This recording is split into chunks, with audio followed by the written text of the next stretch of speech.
Filiberto, ¿qué tal? Buenas tardes. Buenas tardes, Pepe. Muchas gracias, padre. Pues mira, Gracias por tomarnos la llamada prácticamente a bote pronto. Hoy en la mañana decía Vidulfo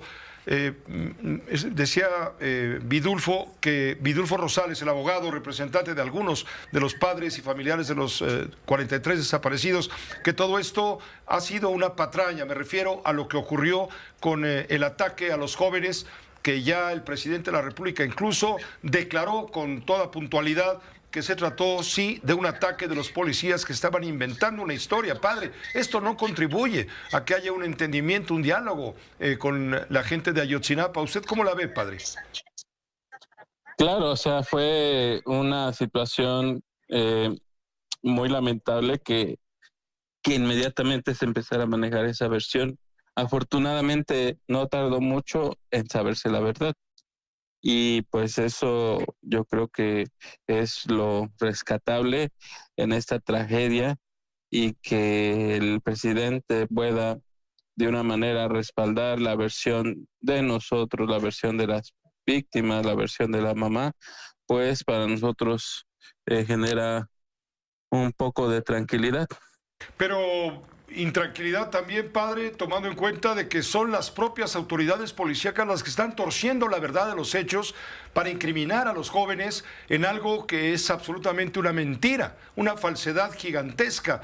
Y esto agita la relación, posible relación, para buscar un diálogo con los involucrados en este conflicto que dura prácticamente 10 años, padre.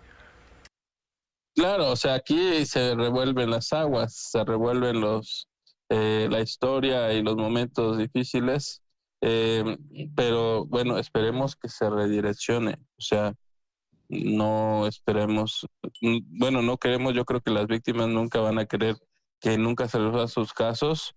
Yo creo que los padres eso buscan, y pues ahora esta otra familia que se ve afectada pues también buscan esa parte, y pues al final, fuera de las opiniones de los poderes ejecutivos, pues está la opinión de la ley, y es la que estamos esperando que sea la que traiga satisfacción a las víctimas. ¿No le llama la atención, padre Filiberto, que la gobernadora del estado de Guerrero no haya dado la cara a lo acontecido, sino hasta hoy, después de que el presidente de la República reconoció que se trató, sí, justamente de un ataque policíaco contra los jóvenes inermes? ¿No le llama la atención que la gobernadora salga a hablar y a decir, hasta que lo hace el presidente, aunque esto haya ocurrido hace 4 días, bueno, 3 días y pico? Pues,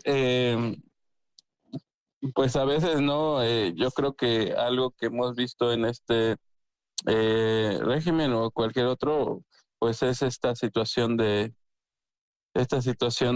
poder,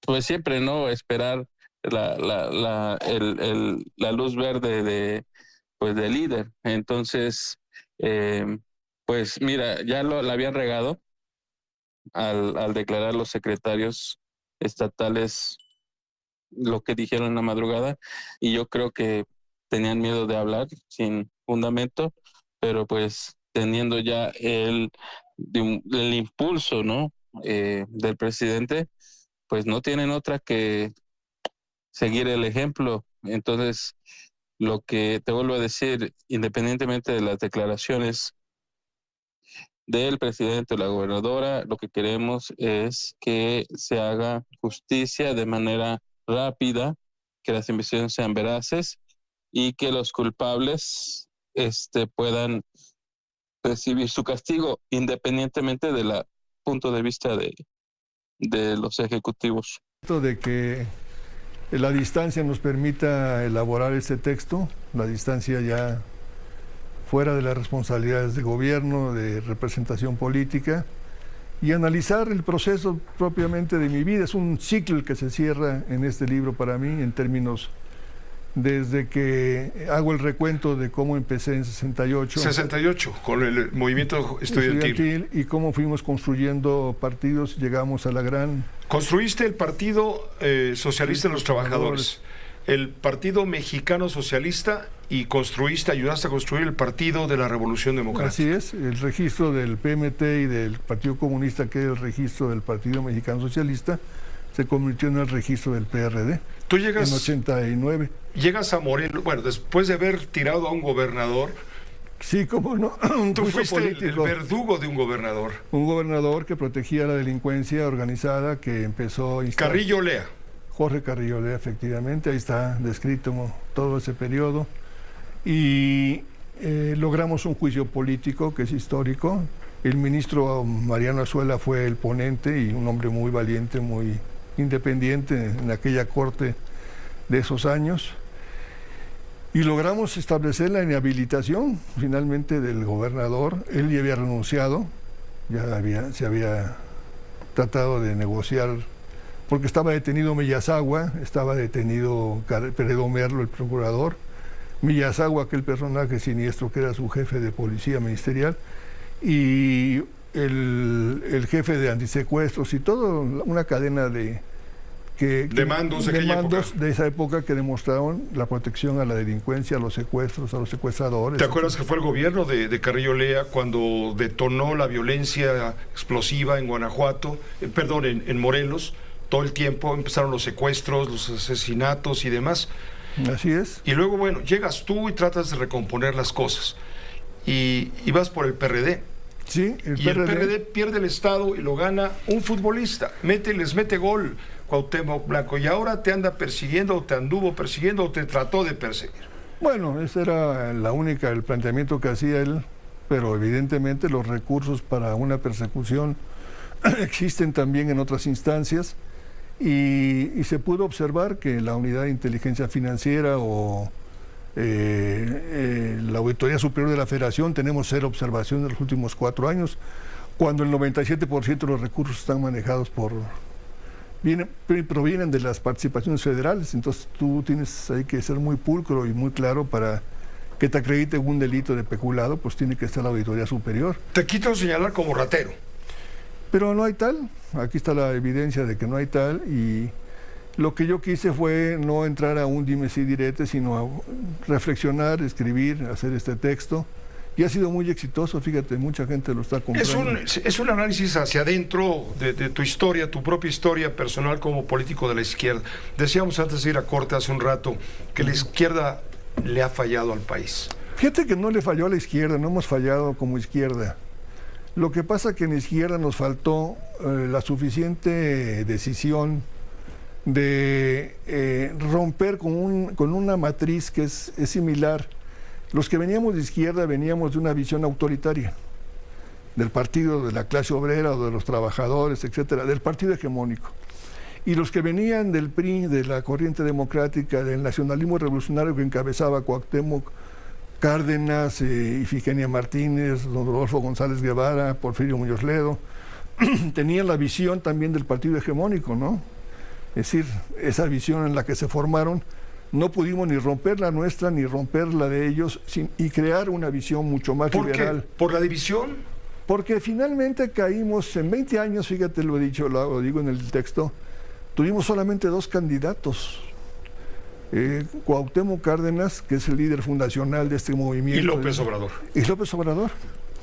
Y cuando López Obrador surge, yo lo invito a ser candidato en Tabasco, en 88, después del resultado que hubo con el ingeniero Cárdenas en esa elección de 88, cuando se le cae el sistema a Manuel Bartlett, cuando hay esta sospecha cada vez más evidente de que hubo un gran fraude para esa elección, todavía manejando las elecciones del gobierno, ¿no? Era juez y parte del gobierno con la Comisión Federal Electoral que presidía el secretario de Gobernación. Y decirte entonces que cuando ocurre este encuentro, el ingeniero Cárdenas le pide a Andrés Manuel que renuncie al PRI, porque Andrés Manuel seguía siendo miembro del PRI, seguía siendo como funcionario público del Instituto del Consumidor, con Clara Hutzman, era su director y era todavía miembro del PRI, y le cuesta mucho trabajo dejar el PRI. Yo sostengo ahora que nunca lo dejó, ese PRI de los 70 se quedó. Pero lo importante es que el propio gobernador ha dado la indicación de que se investigue lo que sucedió, que se deslinden responsabilidades. Yo lamento mucho que esto suceda en mi tierra. Siempre la violencia de quien sea generada es lamentable, Pepe. Y yo creo que se va a aclarar, se tiene que aclarar y se deben de deslindar Es responsabilidades. que nos topamos con dos hechos donde la policía no actúa de acuerdo a los protocolos, digamos, de respeto a los derechos humanos. Sí. Es el caso de la agresión contra este joven estudiante de Ayotzinapa. Bueno, eran 3 jóvenes, uno de los cuales fue baleado por la policía, fue agredido y fue muerto. Sí. E inventó la Secretaría de Seguridad del Gobierno del Estado de Guerrero, inventó que los jóvenes fueron los agresores, que los policías les hicieron la parada, que ellos dispararon un arma de fuego, que los someten, llevaban droga, muere un joven, y ahora el presidente de la República dice, no, la agresión fue de los policías, los jóvenes no llevaban armas, ya se probó que los que están vivos no tienen huellas, ni tampoco Sí. el muerto. Sí, Y eso entonces fue- nuevamente se cuestiona. Yo creo que eso fue producto de la Fiscalía General de la República, que indagó, investigó y llegó a esta determinación. Finalmente lo que importa es que se aclare y se castigue, que no queden impunes ninguno de los hechos.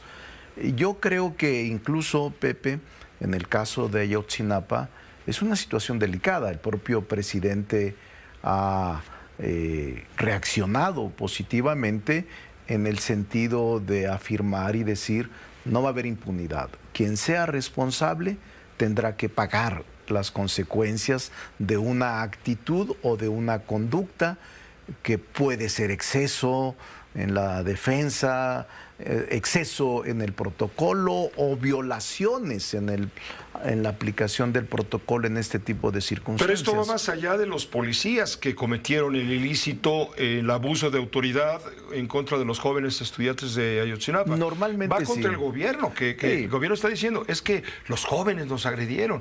Se pone en ridículo ¿bajo qué gobierno está siendo gobernado el guerrerense? Sí, y yo creo que eso finalmente la Fiscalía General de la República determinará en los próximos días lo que realmente sucedió en ese retén en el que perdió la vida este joven.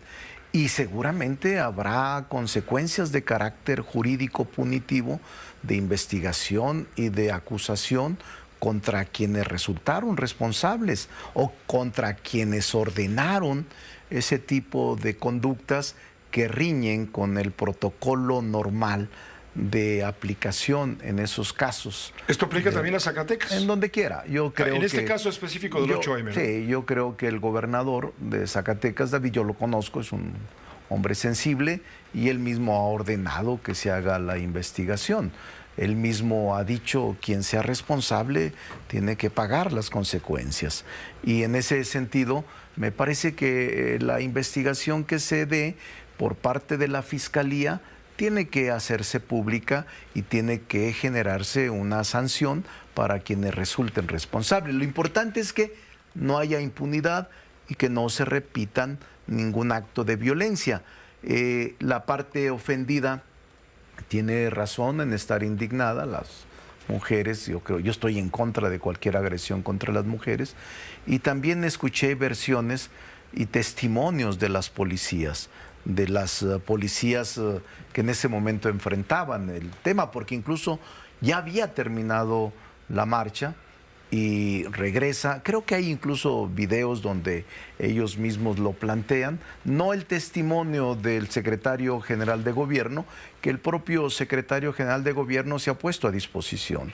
Pero por fortuna, Pepe, en Zacatecas no hay hechos que lamentar de profundidad, pues incluso se está viendo si hay lesionados, me imagino, o sea, no hay sino esta condena de el trato, que nadie puede estar de acuerdo con ello, pero no hay más situaciones que pudiéramos lamentar, como pérdidas de vida, que eso sí sería muy, muy lamentable. Fresnillo, Zacatecas. Sí. No, Pepe, no tengo una bola de magia que me permita con clarividencia observar el futuro, Pero lo que yo sé es que hoy por hoy, en este país, la violencia sigue siendo el lenguaje dominante.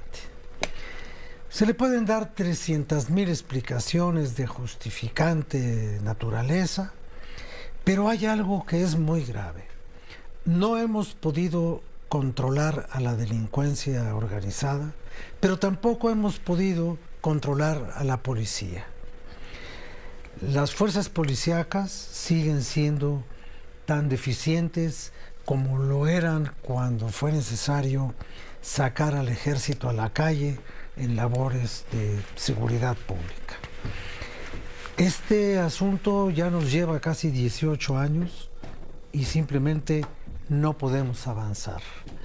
Y no avanzamos ni en los 6 años de Felipe Calderón, no avanzamos después cuando Enrique Peña Nieto, y yo diría que hemos tenido un grave retroceso con este gobierno, porque si los otros gobiernos no podían controlar a la delincuencia, este gobierno parece no querer hacerlo. Fíjate que provocó mucha molestia este fin de semana lo que dijo Cayetana Álvarez de Toledo. Ella es una diputada española. Que es reaccionaria, ya le dijeron. Exactamente, ella criticó la estrategia del gobierno López Obrador, del presidente López Obrador. Dijo que México está siendo tomado por el crimen organizado y se le lanzó contra frases de abrazos no balazos. Dijo que más bien abrazos a los que dan balazos. El eslogan es bonito, pero el resultado es catastrófico. Lo dijo de este modo, lo voy a poner porque apoya mucho lo que tú estás ahora comentando. México, este país formidable, esta nación admirable, esta potencia económica y cultural impresionante, está siendo tomado por el crimen organizado con la complacencia de quienes debieran defenderlo. Abrazos, no balazos, o más bien abrazos a los que dan balazos. El eslogan es bonito, pero el resultado es catastrófico. Catastrófico para la democracia y sobre todo para los jóvenes. Miles de jóvenes mexicanos están matando y muriendo.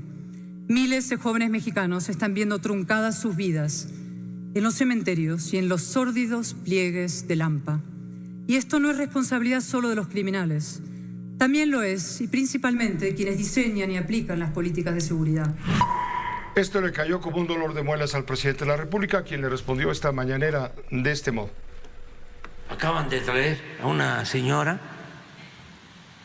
de una asociación que hay en México, una joven creo, diputada española, sí, le dieron una gran difusión los conservadores. Vino a hablar mal de mí. La verdad es un timbre de orgullo, porque esta joven señora pertenece a la ultraderecha, no más a la derecha de Iberdrola. Es lo que dice el presidente de ese ataque, o bueno, ese planteamiento que hizo en Puebla, esta diputada española que se lanzó contra la política de la violencia. Es que esto, vamos, lo decimos los mexicanos, lo dicen afuera también. Mira, lo que dice esta mujer, lo hemos dicho los periodistas y los comentaristas y toda la gente que tiene acceso a una voz socialmente escuchada, cada quien en su proporción, lo hemos dicho desde hace 5 años. Pero al presidente, con una reacción colonizada, le preocupa mucho lo que digan los españoles. A mí no me importa que lo diga la señora. A mí lo que me importa es que hay 200,000 muertos en las calles. Y no necesitamos que venga nadie a decírnoslo.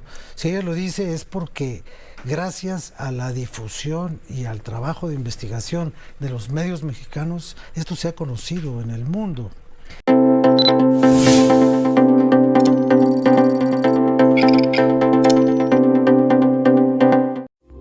Esta fue una producción de Grupo Fórmula. Encuentra más contenido como este en radioformula.mx.